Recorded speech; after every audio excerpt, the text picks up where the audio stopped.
ఇటుకలు పేరు చేసి ఇక సున్నం వేసేసి మళ్ళీ పొర వేసేస్తారు. వీళ్ళు చూడండి ఎంత కష్టపడి ఆ మట్టి పిసికి ముద్దలు చేసి దాన్ని మళ్ళీ నానబెట్టి ఇగో పేడ తెచ్చి రెండిట్లు మిక్సింగ్ చేసి ఇది కట్టాక మళ్ళీ ఆ పొరలు పెడతా ఉంటారు. అలాగా అలికి చూపిస్తారు కదా. అది ఇక్కడ పరిస్థితి గిరిజన ప్రాంతంలో కాకపోతే ఇంత కష్టపడుతున్నారు. ఇంకా ఏంటంటే శీతాకాలం ఎత్తగా ఉంటుంది ఇల్లు, వేసవకాలం చల్లగా ఉంటుంది. అది ప్రకృతి యొక్క గొప్పతనం. ఏంటంటే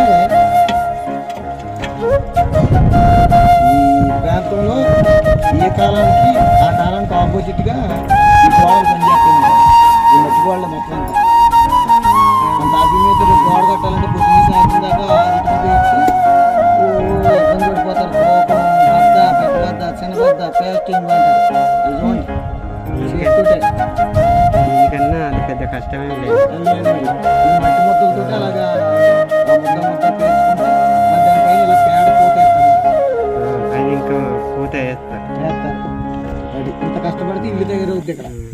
ఇక్కడికి ఏమి రావు. 4 వీలర్లో సంబంధించిన ఏ వాహనాలు రావు. ఒక రేకులు ఉండవు. ఏదో మహానుభావుడు ఎవరైనా మహానుభావుడు ఇస్తే పంపితే ఒక 20-10 కిలోమీటర్ల నుంచి దూరం నుంచి మోసుకోవాలి కాలినాడ. అది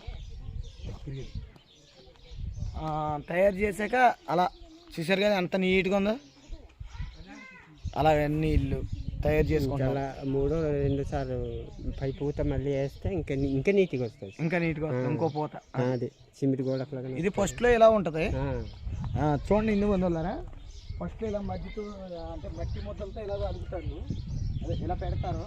తర్వాత ఇప్పుడు అది ఉంది కదా అలా పేడపోతే వేస్తూ ఉంటారు. అలా ఇంత కష్టపడి దాన్ని ఇల్లు కట్టాలంటే ఎన్ని రోజులు టైం పడుతుందో చూసుకోండి.